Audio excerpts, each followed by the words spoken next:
2 Rois chapitre 8 du verset 1 au verset 6.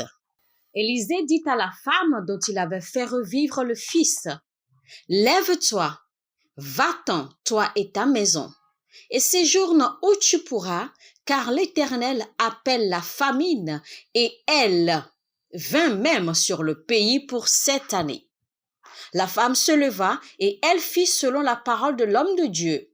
Elle s'en alla, elle et sa maison, et séjourna 7 ans au pays des Philistins.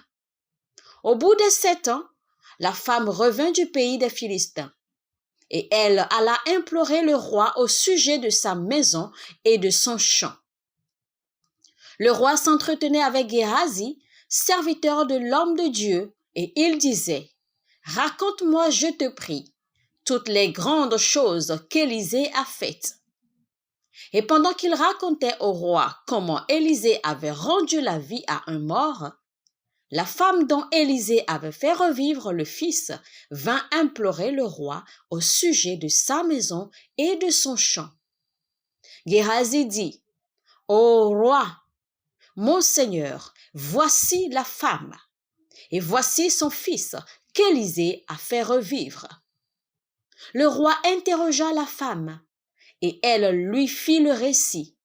Puis, le roi lui donna un eunuque, auquel il dit, « Fais restituer tout ce qui appartient à cette femme, avec tous les revenus du champ, depuis le jour où elle a quitté le pays jusqu'à maintenant. » Que quelqu'un répète « revirement puissant ». Notre message du jour donc est titré « Revirement ». Le besoin le plus urgent de l'homme est la direction divine. Toutefois, dans la vie, quand un roi s'apprête à aller en guerre, si nous devons prendre l'exemple de la vie de David, il va toujours faire des consultations. Il va toujours prier et poser des questions à Dieu. Et Dieu lui parlera. Dieu lui donnera des instructions spécifiques et des directions précises. Prenons par exemple Moïse. Il y a des moments où Dieu dira à Moïse de maintenir ses bras élevés. Il y a eu des moments où Dieu a demandé à Moïse d'étendre son bâton sur la mer Rouge pour la départager. La vie est une bataille, la vie est un champ de bataille. Et donc, pour que vous puissiez de façon continue avoir la victoire sur vos batailles, vous avez besoin de direction divine. Les batailles sont réelles, mais la victoire est assurée. Pour tout croyant, les batailles sont réelles, mais la victoire est certaine. Toutes les fois que Dieu a un plan pour vous, toutes les fois que Dieu a un but, un objectif, une poursuite pour votre vie, toute grande destinée est toujours entourée de batailles, de combats. Et les batailles communiquent le manteau.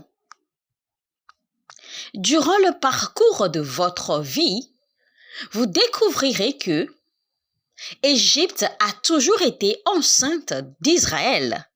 Égypte a toujours porté Israël en elle. Et quand une femme est enceinte, je vais vous dire comment j'ai su que Égypte a toujours porté en elle Israël. Une femme enceinte finit toujours par atteindre son stade, le stade final de la délivrance.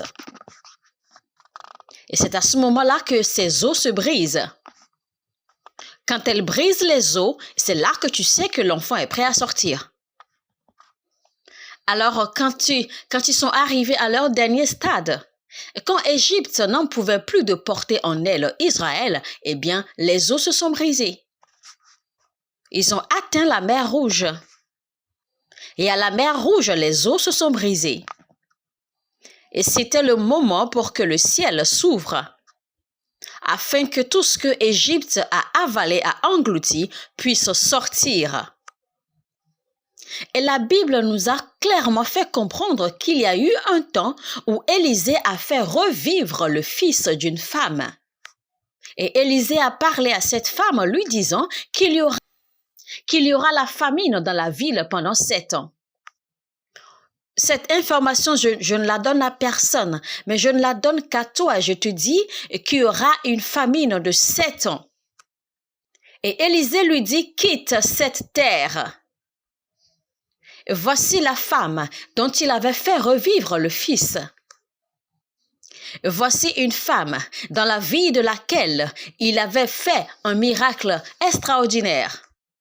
Et il lui a donné une prophétie de préservation. Alors après le miracle qu'il a fait dans sa vie, elle a maintenu la connexion avec lui. Après le miracle, elle a maintenu la communion avec lui. L'un des plus grands problèmes que nous avons dans le corps du Christ, malheureusement, est que nous pensons que nous n'avons pas besoin de Dieu tant que nous n'avons besoin de rien du tout. Nous pensons que nous n'avons pas besoin de Dieu quand nous n'avons pas un besoin à remplir ou à satisfaire. Nous pensons que nous n'avons pas besoin de Dieu quand nous n'avons pas un besoin à satisfaire. Nous sommes sans souci, nous dormons et nous nous réveillons, et pour nous, nous le prenons pour un droit. Nous dormons, nous nous réveillons, et nous le voyons comme quelque chose que nous méritons. Et c'est pour cela que je remercie toujours Dieu, car il y a des gens qui sont toujours reconnaissants à Dieu de les réveiller tous les jours. Dormir et se réveiller le matin, c'est un don, c'est un cadeau. Sans dormir et se réveiller le matin. Car la Bible nous fait comprendre que je me suis allongé, j'ai dormi, je me suis réveillé et l'Éternel a toujours été avec moi. Il donne un doux sommeil à ses bien-aimés. Savez-vous au moins qu'il y a des gens qui prennent des médicaments avant d'aller dormir? Et vous allez vous trouver facilement le sommeil. Il y en a même qui dorment assis. Vous avez le sommeil facile. Et pourtant, il y a des gens qui ont besoin de prendre des médicaments pour dormir. Il y a des gens, on a besoin de leur donner des injections avant de les réveiller, alors que vous vous réveillez sans problème. Et vous ne voyez pas cela comme un cadeau pour être reconnaissant. Vous devez apprendre à être reconnaissant à Dieu. Peut-être que vous me direz, apôtre, je n'ai pas encore d'enfant, mais vous respirez encore. Vous me direz peut-être, apôtre, je ne suis pas encore marié, mais vous respirez encore. Soyez reconnaissant à l'Éternel, maintenez la connexion avec lui. Dieu n'est pas un instrument, Dieu n'est pas un jouet. Vous ne suivez pas Dieu parce que vous avez un besoin, mais suivez-le à cause de qui il est. Ne suivez pas Dieu parce que vous avez besoin d'un miracle. Suivez Dieu parce qu'il est Elohim. Suivez Dieu à cause de sa fidélité. Quand je pense aux bontés de l'Éternel et à tout ce qu'il a fait pour moi, mon âme chantera Alléluia. Dieu merci qu'il m'a sauvé. Si l'Éternel n'avait pas été de mon côté, qu'est-ce que Israël a dit? Si ce n'était pas Dieu qui était à nos côtés, il a dit que l'ennemi s'est dressé contre nous. Et Dieu merci qu'il ne nous a pas livrés aux dents de l'ennemi comme une proie. Car comme l'oiseau, notre âme s'est échappée du filet de l'oiseleur. De la même façon que l'oiseau s'échappe du filet de son oiseleur. Je reprends ceci, d'accord? Car comme l'oiseau s'échappe du filet de l'oiseleur, le filet s'est brisé et notre âme s'en est échappée. Je remercie Dieu pour le don de vie. Je remercie Dieu pour la respiration. Je remercie Dieu pour l'énergie. Je remercie Dieu que je m'endors la nuit, je me réveille le matin. Que quelqu'un répète merci Jésus. Le don de la vie, donc, maintenez la connexion. Le fils de cette femme est revenu à la vie et cette femme a maintenu la connexion avec Élisée. Et si ce n'était pas cette connexion qu'elle a maintenue, Élisée ne l'aurait pas sorti de la foule pour lui donner cette information privée. Il y a des gens qui s'adressent à Dieu, qui se souviennent de Dieu seulement quand ils ont des besoins. Vous devez maintenir la connexion. Il y a des gens qui quittent l'église pour des raisons futiles. Vous n'avez pas quitté l'église parce que quelqu'un vous a offensé. Vous n'avez pas quitté l'église parce que le chef de la chorale vous a offensé. Vous n'avez pas quitté l'église parce que le chef des protocoles vous a offensé. Dans votre maison, là où vous habitez, l'on vous offense, n'est-ce pas? Est-ce que vous avez déménagé? À votre lieu de travail, on vous manque de respect parfois, on vous offense. Mais est-ce que vous avez démissionné? Vous avez quitté l'église parce que vous n'avez pas de respect. En cette génération de réveil, certains choisissent les cultes auxquels ils vont participer. D'autres vont les cultes les dimanches et n'assistent pas au culte de semaine. Eh bien, cette femme avait reçu cette prophétie en avance, qui l'avertissait de la famine qui allait descendre sur le pays. Mais vous savez, malheureusement, certaines personnes n'aiment pas entendre ce genre de choses. Beaucoup préfèrent entendre des prophéties qui excitent leur cœur. Des prophéties qui leur font plaisir.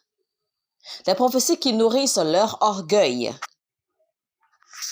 Il est donc temps que vous alliez dans la présence de l'Éternel. Il est temps que vous passiez du temps devant la présence de l'Éternel. Combien de temps avez-vous passé déjà devant Dieu et que vous n'avez rien demandé? Et c'est ce genre de génération... Et c'est vers ce genre de génération que nous allons aujourd'hui.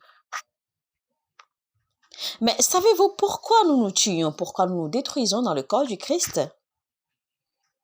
C'est parce que nous voulons suivre Dieu à cause de ce que nous désirons gagner de lui. Et quand les gens commencent vraiment à aimer Dieu, vous allez mieux aimer quelqu'un, vous allez mieux aimer un frère quand vous aimez véritablement Dieu. Vous allez mieux aimer un frère, vous allez mieux aimer une sœur si vous aimez réellement Dieu. Et Dieu est à la recherche de ceux qui vont vraiment l'aimer. Je me rappelle, une fois, j'étais en train d'adorer parce que j'étais en train de me préparer en fait pour me rendre au culte de Jéhovah le docteur. Et j'ai entendu clairement la voix du Seigneur qui me dit, il a dit, je t'aime. Frère, je vais vous dire, les miracles coulaient comme de l'eau. J'ai entendu la voix de Dieu qui m'a dit, mon fils, je t'aime. Quand j'ai entendu ces mots, j'ai coulé des larmes. Et quand j'ai démarré le culte, les miracles coulaient comme une fontaine. Il y avait des miracles à gauche, à droite, partout. Même les médecins qui étaient censés vérifier et confirmer la guérison des gens étaient complètement confus. Les médecins criaient de partout. Je me rappelle, un de mes fils, il est médecin, actuellement il est en Amérique. Je me rappelle, une fois je devais prier pour une petite fille qui avait une jambe sautée.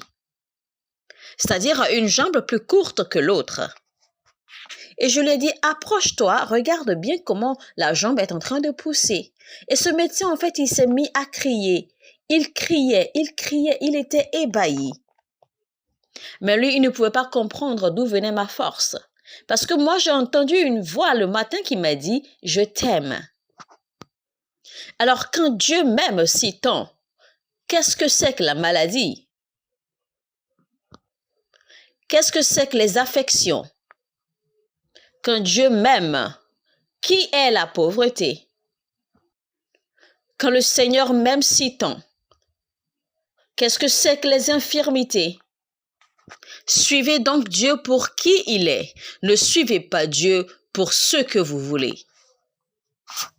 Comprenez donc votre emplacement. Cette jeune femme, elle savait.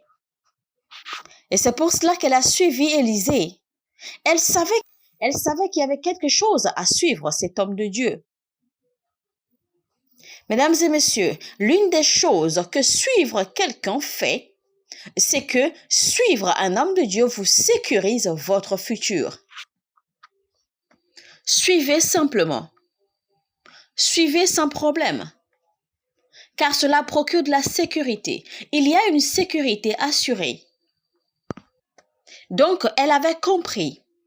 Elle a dit, écoute, c'est mon devoir de te suivre. Moi, je te suis seulement. C'est mon devoir de te suivre et c'est à toi d'assurer mon futur. Donc, elle suivait Dieu et elle suivait les traces de cet homme de Dieu. Donc, il est important que vous connaissiez votre place. Vous savez, David, en fait, le roi David n'a pas rejeté l'armure de Saül simplement parce que l'armure était lourde quand il devait aller confronter Goliath. Non, ce n'était pas parce que l'armure était lourde en réalité. C'était plutôt parce qu'en fait, cette armure était une armure royale. C'était une armure faite pour le roi. Et l'armure dont David avait besoin en ce temps-là, c'était l'armure d'un berger. Il a dit, je ne suis pas habitué à ce genre d'accoutrement, à cette armure. Je suis un berger moi-même. Ne me donne donc pas l'armure ou le vêtement d'un roi alors que je n'ai pas encore été oint roi. Il ne faut pas me tuer. Il ne faut pas me tuer. Ne me donne pas un habit de roi alors que je suis encore un berger. Cela risque de me tuer. Et donc Saül a dit, retirez-lui l'armure. Ce jeune homme est sage. Je sais pertinemment qu'il y aurait eu des gens qui auraient accepté cette armure, aller combattre Goliath et s'enfuir avec l'armure. Et on allait commencer à leur courir après. Mais voici que David a dit, ce n'est pas encore mon heure, ce n'est pas encore ma saison. Il y a certaines promotions qui sont des pièges. Il y a certains visas qui sont des pièges. Il y a certains désirs. Ce n'est pas toutes les portes ouvertes qui viennent de Dieu. Il y a certaines portes ouvertes qui sont des pièges. Certaines ouvertures sont des pièges. Certaines percées peuvent vous détruire. Il arrive des moments, certaines opportunités se présentent à vous. Il faut toujours poser la question à Dieu. Même si vous avez les moyens de vous l'offrir ou de vous les offrir, posez toujours la question à Dieu. Demandez toujours son avis. Même si vous pouvez payer pour cela, demandez toujours l'avis du Seigneur. Posez toujours des questions au Seigneur. Demandez au Seigneur qu'est-ce qu'il en pense. Prenez toujours conseil auprès de lui. Et donc, pendant que cette femme suivait, elle recevait la direction divine. Il y a beaucoup d'entre vous qui suivent réellement Dieu avec un cœur sincère, un cœur franc et authentique. Je viens faire cette déclaration sur votre vie. Et je vous passe cette information ce soir, votre futur est sécurisé. Regardons un peu l'histoire de cette dame. Si on se rappelle, son histoire était qu'elle cherchait un enfant. Et ensuite, elle a eu un enfant. Parce que le miracle s'est produit, elle a eu son enfant. Mais il faut se rappeler que quelque part dans les Écritures bibliques, la Bible a dit qu'elle a dit « J'ai perçu, je peux voir que celui-ci est un homme de Dieu ». Élisée avait donc l'habitude de toujours passer chez elle quand il voyageait. Et la Bible nous dit qu'elle a dit que je peux voir, je peux sentir que celui-ci est loin, le sein de l'Éternel. Et elle a donc préparé un endroit pour lui pour qu'il puisse se reposer. Elle lui a offert une lampe, un lit, une table. Et donc la lampe signifiait l'illumination. La table signifiait la révélation. Et la natte ou le lit signifiait le repos. Et donc, pendant que l'homme de Dieu se reposait, elle allait faire le tour de sa maison pour voir, pour vérifier ce dont il manquait. Et donc, elle a bien regardé autour d'elle et s'est rendue compte, en fait, qu'il n'y avait pas de rareté. Le cœur de l'homme de Dieu était rempli d'abondance. Et donc, quand il a regardé tout autour, il ne pouvait pas voir de manque. Les yeux de pardon. Les yeux de Géasi étaient plutôt remplis de rareté, de manque. Alors, il a regardé tout autour et ce même endroit où Élisée n'avait rien vu, lui, il a vu quelque chose. Parce qu'un homme qui a un cœur droit ne peut pas voir les erreurs autour de lui. Mais un homme dans le cœur, un individu dans le cœur est toujours rempli d'erreurs, eh bien, ce dernier verra facilement des erreurs partout. Donc, lui, il a remarqué qu'il n'y avait pas d'enfant dans la maison. Et donc, il a vu qu'il n'y avait pas d'enfant.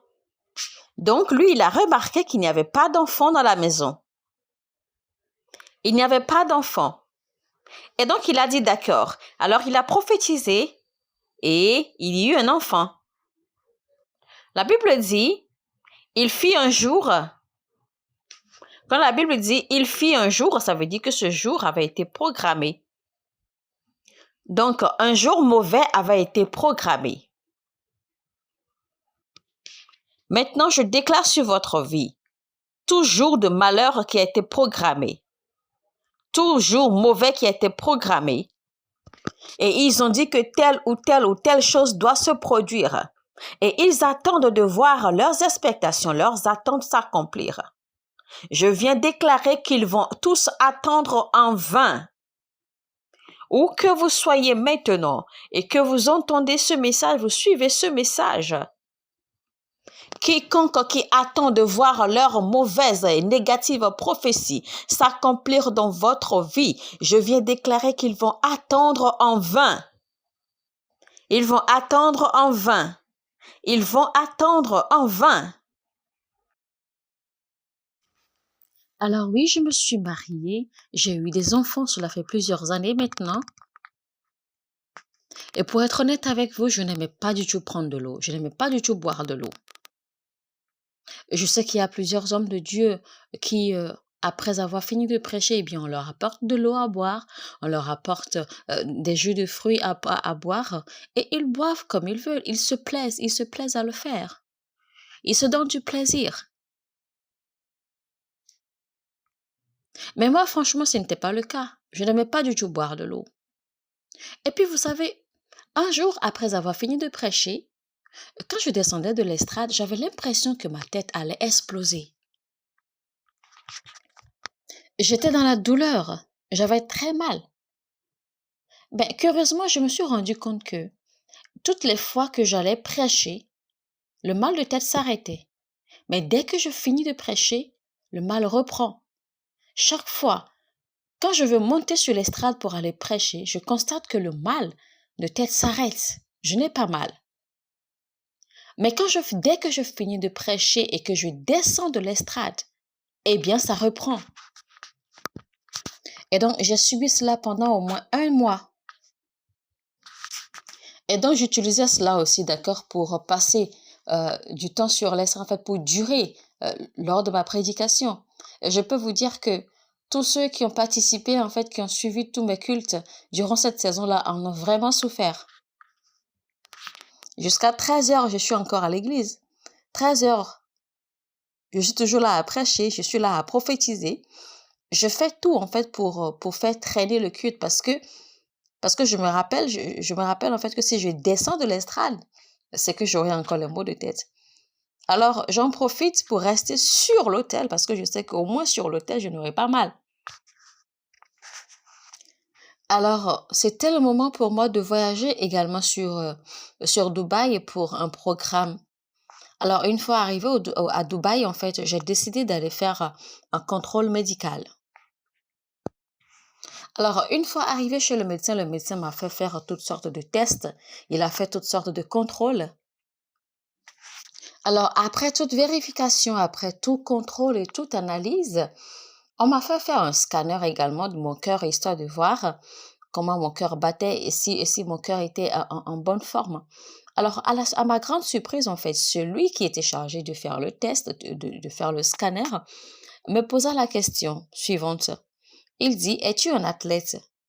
Parce que ton cœur, en fait, est dans un état d'un athlète, en fait.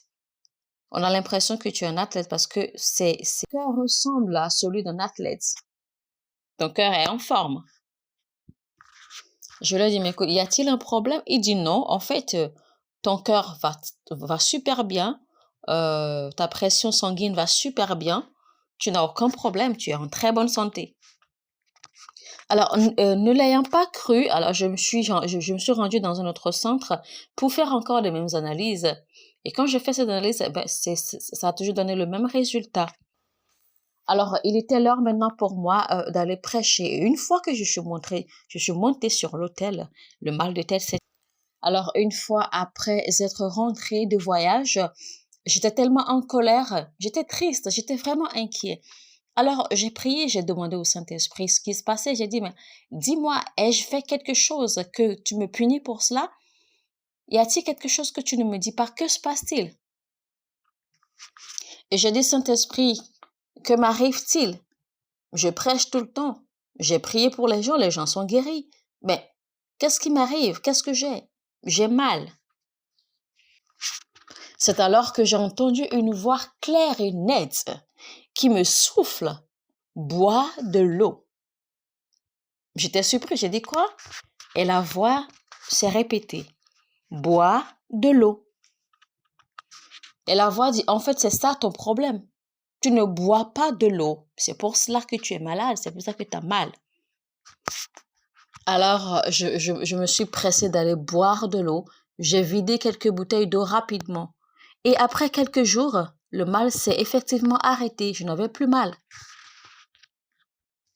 C'est alors que j'ai compris ce qui se passait avec moi, car le Seigneur m'a rappelé que, écoute, il y a une ânesse dans ta maison que tu n'as pas écoutée. Et cette ânesse, c'était ton épouse. Tu n'as pas écouté ton épouse. Vous savez, c'était Sarai qui avait recommandé Agaï à Abraham. Et pourtant, quand les problèmes ont surgi, Dieu a dit à Abraham, écoute ton épouse.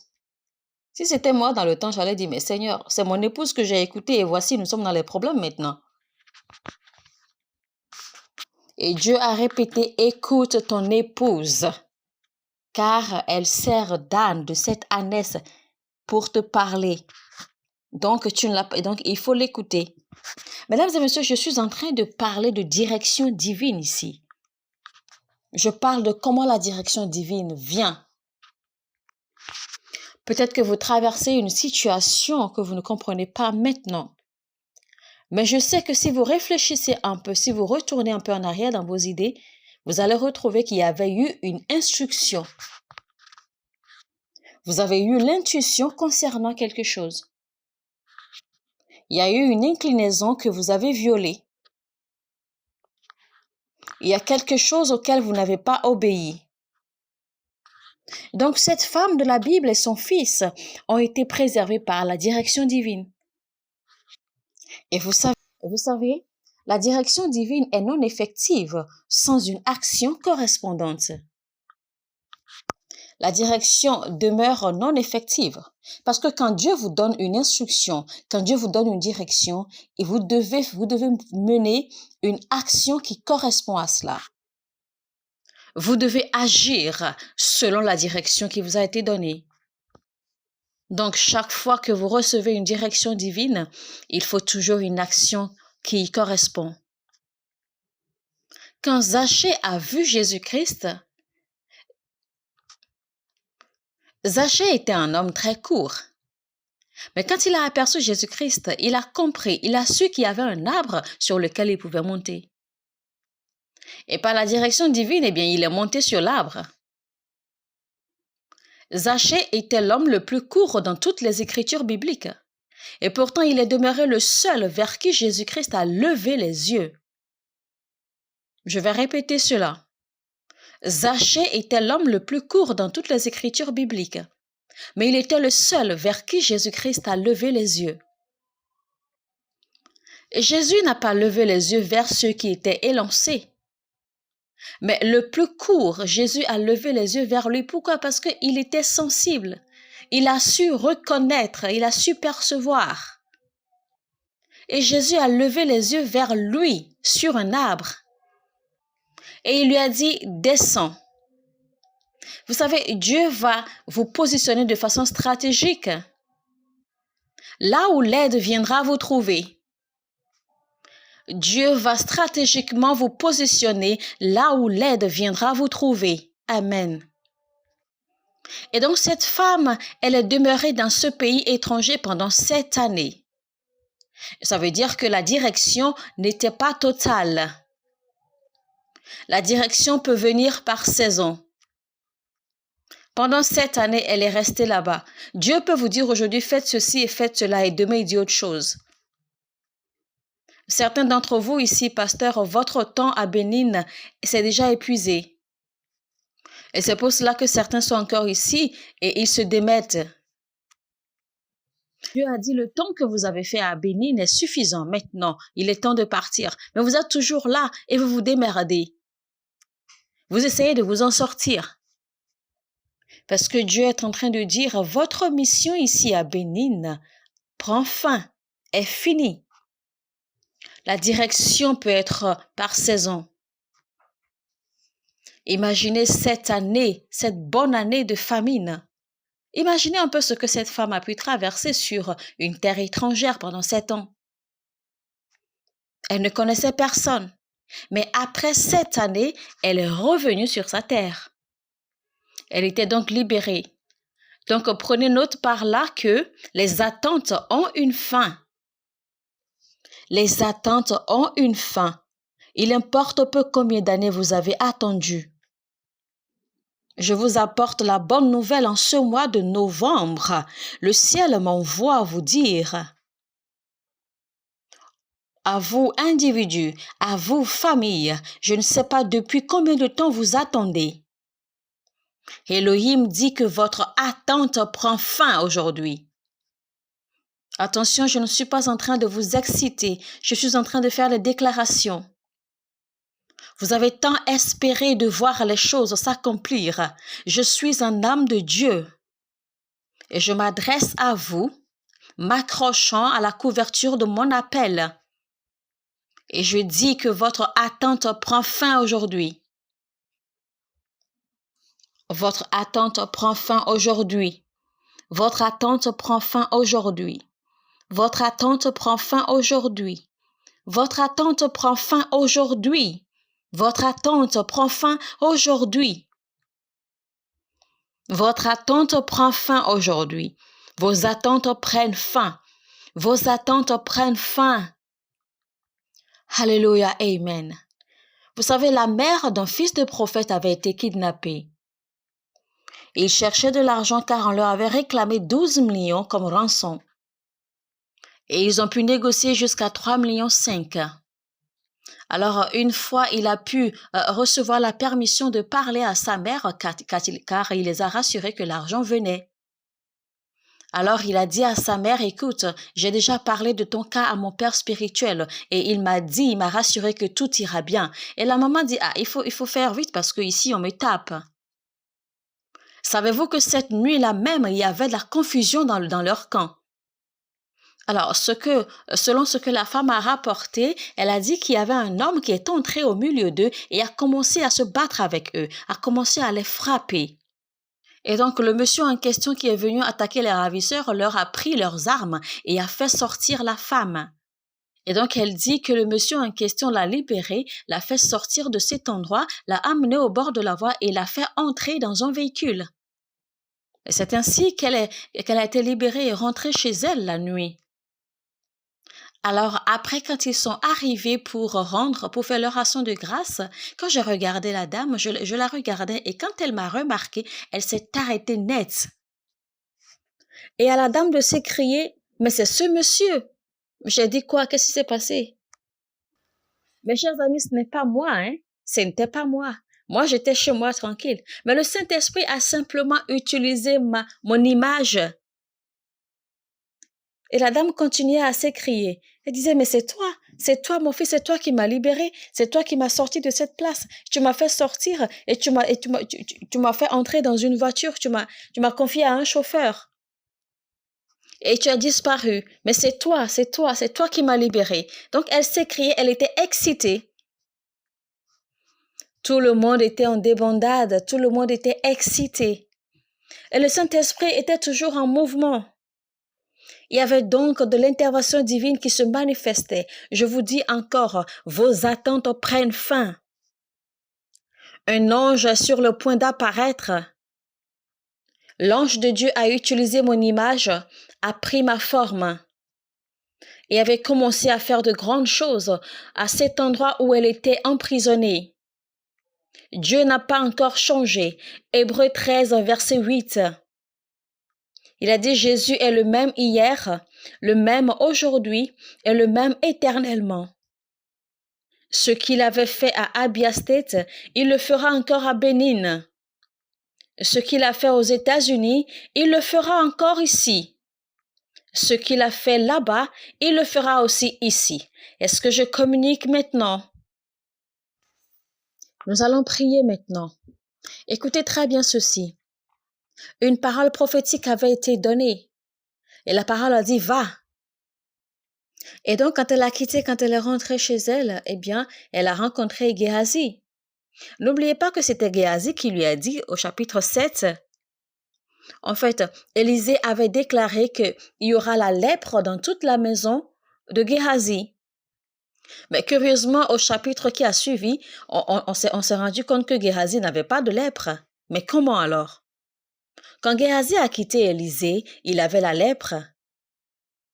Mais voici maintenant qu'il est assis avec le roi, alors que normalement, un lépreux ne peut s'asseoir avec le roi. Mais voici que Géhazi était assis avec le roi. Mais pourquoi? Alors, vous auriez su de la façon dont Géhazi parlait de Élisée que la lèpre ne pouvait plus tenir sur lui. Il avait bien parlé au roi d'Élisée. Imaginez par exemple que vous commencez à parler n'importe comment simplement parce que quelqu'un vous a donné de l'argent. Parce que vous aviez des besoins? Non. Savez-vous qu'il y a toujours des raisons pour avoir tort? Mais choisissez délibérément d'être juste. Si vous voulez faire du mal, il y a tellement de raisons justificatives pour faire le mal. Mais comment se fait-il que la lèpre n'était plus sur Géhazi? Le roi a demandé à Géhazi. Il dit Géhazi, tu as été le serviteur de cet homme de Dieu. Parle-moi de cet homme de Dieu, ton ancien patron. Il y avait quelqu'un qui n'avait pas d'enfant. Je lui ai dit que la femme n'avait pas d'enfant. Il a prié pour la femme. La femme a eu l'enfant. Et l'enfant était décédé et il a ramené l'enfant à la vie encore. Et tu parles aussi bien d'un homme qui t'a maudit de lèpre? Tu parles encore aussi bien de lui. Un homme qui ne t'a rien offert après tout ton service avec lui? Un homme qui t'a abandonné à toi-même? Mais Géhazi savait quelque chose. Il avait compris quelque chose car il savait que si ce n'était pas à cause de Élisée, lui, il n'aurait pas eu l'occasion de s'asseoir avec le roi. Voilà des hommes qui valorisent les privilèges. Vous savez, il y a une façon d'honorer son père spirituel que même sa malédiction ne pourrait pas marcher sur vous. Et Dieu dira alors, ah bon? Avec ce genre de cœur que je vois? Et Dieu va simplement dire à son serviteur, ben écoute, je vais simplement répondre, je vais faire que ta malédiction marche, mais ce sera juste pour un moment parce que après cela, le jeune homme et moi, on va s'entendre. Pendant que Géhazi parlait encore, expliquant ce que Dieu a fait à travers Élisée, la Bible dit que la femme fit son entrée. Un arrangement divin. Il n'y a rien qui provoque un revirement plus qu'un arrangement divin. Il n'y a rien qui provoque un revirement plus qu'un arrangement divin. Quand ils seront en train de rechercher qui favoriser dans cette entreprise, vous allez faire votre entrée. Amen. Quand ils diront, qui allons-nous envoyer à l'étranger, vous allez apparaître. Amen. Nous cherchons à qui nous allons offrir un véhicule. Vous allez faire votre entrée. Amen. Nous cherchons quelqu'un que nous pouvons aider à démarrer une affaire. Ce sera vous. Amen. Je dis que ce sera vous. Amen. Un conseil rapide pour vous. Vous qui ne savez pas encore conduire un véhicule, allez apprendre à conduire un véhicule maintenant. N'attendez pas. N'attendez pas d'avoir le véhicule avant d'aller apprendre. Vous êtes déjà un adulte. Tout adulte devrait savoir comment conduire un véhicule. Vous n'avez pas besoin d'attendre d'avoir le véhicule d'abord avant de commencer à courir pour apprendre. Allez apprendre maintenant. Je ne comprends pas comment un adulte ne pourrait pas savoir conduire un véhicule. Non, ce n'est pas possible. Vous devez savoir conduire un véhicule. Et il a dit, tout ce que l'on t'a pris depuis que tu es parti. Ouvrez vos mains, tout le monde. Dans le nom de Jésus, le Fils du Dieu vivant, je dis ceci et je voudrais que vous m'écoutiez attentivement. Tant que votre Amen est plus fort que celui de votre voisin, tout ce que vous avez perdu dans la vie et dans votre destin,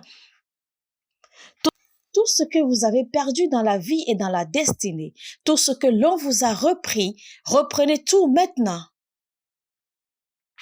Tout ce que vous avez perdu, reprenez tout maintenant. Ça ne ratera pas. Je vous dis que cette nuit, ça ne ratera pas. Je ne sais pas comment vous avez perdu ces choses. Que ce soit en privé ou publiquement, ou que ce soit par les forces ancestrales, maritalement ou dans votre ministère, quelle gloire avez-vous perdu? Quelle opportunité avez-vous perdu? Dieu ne dort pas. Il va vous les rendre. Toutes les opportunités que vous avez perdues reviennent vers vous. Toutes les ouvertures de portes que vous avez ratées reviennent vers vous. Tout revient vers vous. Tout revient vers vous. Tout vous revient maintenant. Tout vous revient maintenant.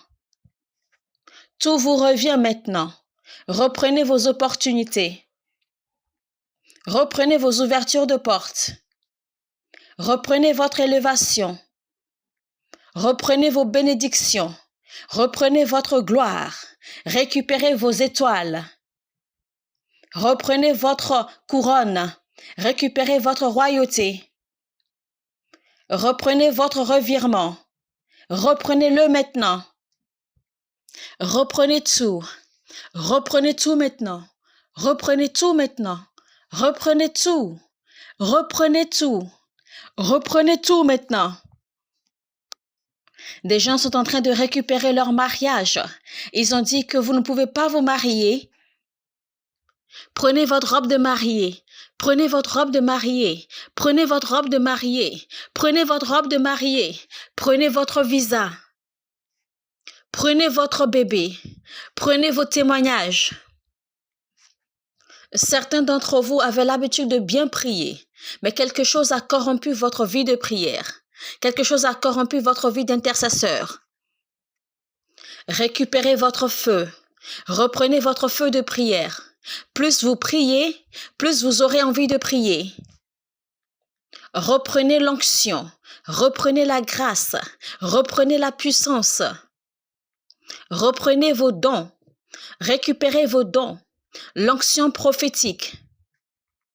Le manteau prophétique. L'huile prophétique. L'onction prophétique. Prenez-le. Récupérez l'onction prophétique. Le manteau prophétique. Vos dons qui vous ont arraché. Quand vous étiez jeune, vous étiez très intelligent. Mais ils vous l'ont enlevé. Reprenez votre intelligence. Reprenez votre esprit. Ce feu de la prière que l'on vous a arraché, récupérez votre feu, récupérez votre feu, récupérez votre feu, récupérez le feu, récupérez le feu, récupérez le feu, récupérez le feu, récupérez ce feu maintenant. Dieu est en train de lever des prophètes ici. Dieu baptise des prophètes. L'onction prophétique est partout. Le feu prophétique est en train de couler sur tout le monde. D'où que vous soyez connectés maintenant, je libère la puissance sur vous. Recevez la puissance prophétique. Recevez la grâce prophétique. Que la puissance descende sur vous. Que la puissance descende sur vous. Que la puissance descende sur vous. Recevez l'onction prophétique. Que le manteau descende sur vous. La puissance descend sur vous. La puissance descend sur vous. La grâce descend sur vous. La gloire descend sur vous. L'onction descend sur vous. Le manteau tombe sur vous. Le manteau tombe sur vous. Le manteau tombe. Le manteau descend. Le manteau descend. Dieu est en train de marquer les gens. Il dépose sa marque sur certaines personnes. Il vous déclare intouchable. Dieu me l'a soufflé à l'oreille à l'instant. Il est en train de marquer les gens. Il est en train de sélectionner des gens pour la faveur. Il est en train de vous programmer pour 2023. Il pose sa marque sur vous. Il dépose un sceau d'honneur sur vous. Il dépose sur vous un sceau de propriété. Dieu est en train de marquer les gens. Il dépose sa marque sur certaines personnes. Vous allez ouvrir votre bouche et faire cette prière rapidement. Répétez, Père, pendant que je commence à prier, que l'esprit de la sensibilité à la voix du Saint-Esprit tombe sur moi maintenant. Que l'esprit de la sensibilité à la voix du Saint-Esprit descende sur moi maintenant. Descends sur moi par le feu. Descends sur moi par le feu maintenant. Ouvrez vos bouches et faites cette prière maintenant dans le nom de Jésus-Christ. Père, je reçois l'esprit de la sensibilité à la voix du Saint-Esprit. Je reçois l'esprit de la sensibilité au mouvement du Saint-Esprit. Je reçois l'esprit de la sensibilité pour reconnaître la présence du Saint-Esprit, pour recevoir de lui, pour recevoir instruction, pour recevoir direction. Dans le nom de Jésus-Christ, Librako si peleandosh, Igedezu kabari sendelia kaduzi malodo, Endigaliboto shabarakezi malia katoza, Elege katoza. Elegetu shabiria sunteteli kibrakazu balianta elikeshunda bara izikiazusa falamonda gebeledo andi zizi sabarishi gadodo sizi falaka batiaza elusi kabara isi kabaladosha mantekelusha prasisi ikosi barakatosha. Je reçois l'esprit de la sensibilité à la voix du Saint-Esprit dans le nom de Jésus-Christ. Ouvrez vos bouches et priez. Priez ardemment, chers téléspectateurs. Deuxième prière que nous allons faire rapidement, nous allons dire, mon Père, pendant que je prie dans le nom puissant de Jésus-Christ, Seigneur, ordonne mes pas afin que je marche dans la direction divine. Ordonne mes pas à marcher dans l'arrangement divin. Ordonne mes pas, conduis mes pas, guide mes pas à marcher dans l'arrangement divin, dans la direction divine. Ouvrez vos